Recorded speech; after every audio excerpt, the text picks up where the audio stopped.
हर हर महादेव। जैसा कि आप सभी जानते हैं कि सावन का पवित्र महीना चल रहा है।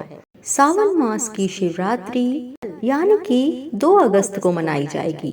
अगर आप भी शिवरात्रि का व्रत करते हैं तो इस कथा को अवश्य सुने। कथा सुनने से व्रत का पूर्ण फल प्राप्त होता है और भगवान शंकर व माता पार्वती की कृपा आप पर व आपके परिवार पर बनी रहती है। तो भक्तों, आइए कथा प्रारंभ करते हैं।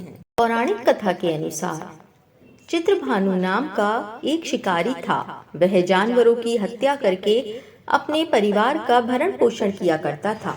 वह एक साहूकार का कर्जदार था, लेकिन उसका ऋण समय पर ना चुका सका। क्रोधित साहूकार ने शिकारी को शिव मठ में बंदी बना लिया।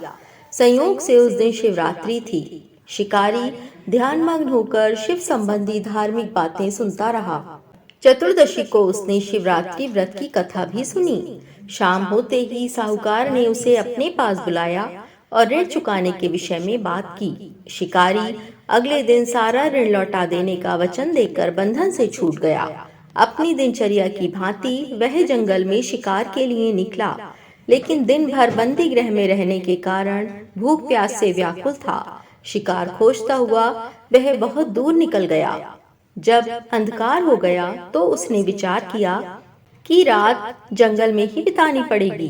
वन में एक तालाब के किनारे एक बेल के पेड़ पर चढ़कर रात बीतने का इंतजार करने लगा। बेल वृक्ष के नीचे शिवलिंग था जो बेल पत्रों से ढका हुआ था। शिकारी को उसका पता न चला। पड़ाव बनाते समय उसने जो टहनियां तोड़ी वे संयोग से शिवलिंग पर गिरती चली गईं।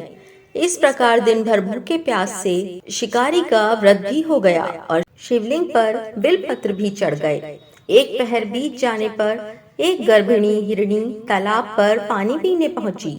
शिकारी ने धनुष पर तीर चलाकर जो ही प्रत्यंचा खींची, हिरणी बोली, मैं गर्भिणी हूँ, शीघ्र ही प्रसव करूंगी। तुम एक साथ 2 जीवों की हत्या करोगे जो ठीक नहीं है। मैं बच्चे को जन्म देकर शीघ्र ही तुम्हारे समक्ष प्रस्तुत हो जाऊंगी, तब मार लेना। शिकारी ने प्रत्यंचा ढीली कर दी और हिरणी जंगली झाड़ियों में लुप्त हो गई।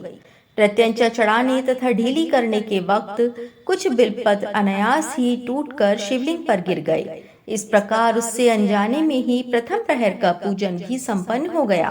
कुछ ही देर बाद एक और हिरणी उधर से निकली। शिकारी की प्रसन्नता का ठिकाना न रहा। समीप आने पर उसने धनुष पर बाण चढ़ाया। तब उसे देख हिरणी ने विनम्रता पूर्वक निवेदन किया, हे शिकारी, मैं थोड़ी देर पहले ऋतु से निवृत्त हुई हूँ, कामातुर विरहिणी हूँ, अपने प्रिय की खोज में भटक रही हूँ। मैं अपने पति से मिलकर शीघ्र ही तुम्हारे पास आ जाऊंगी। शिकारी ने उसे भी जाने दिया। 2 बार शिकार को खोकर उसका माथा ठनका। वह चिंता में पड़ गया। रात्रि का आखिरी पहर बीत रहा था। इस बार भी धनुष से लगकर कुछ बेलपत्र शिवलिंग पर जा गिरे तथा दूसरे प्रहर की पूजन भी संपन्न हो गई। तभी एक अन्य हिरणी अपने बच्चों के साथ उधर से निकली। शिकारी के लिए ये तो स्वर्णिम अवसर था। उसने धनुष पर तीर चढ़ाने में देर नहीं लगाई। वह तीर छोड़ने ही वाला था कि हिरणी बोली, हे शिकारी, मैं इन बच्चों को इनके पिता के हवाले करके लौट आऊंगी। इस समय तुम मुझे मत मारो। शिकारी हंसा और बोला, सामने आए शिकार को छोड़ दूं? मैं ऐसा मूर्ख नहीं हूँ।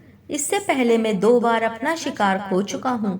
मेरे बच्चे भूख प्यास से व्यग्र हो रहे होंगे। उत्तर में हिरणी ने फिर कहा, जैसे तुम्हें अपने बच्चों की ममता सता रही है, ठीक वैसे ही मुझे भी सता रही है। हे शिकारी, मेरा विश्वास करो, मैं इन्हें इनके पिता के पास छोड़कर तुरंत लौटने की प्रतिज्ञा करती हूँ।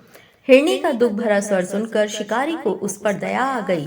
उसने उस मृगी को भी जाने दिया। शिकार के अभाव में तथा भूख प्यास से व्याकुल शिकारी अनजाने में ही बेल वृक्ष पर बैठा बेलपत्र तोड़ तोड़ कर नीचे फेंकता जा रहा था।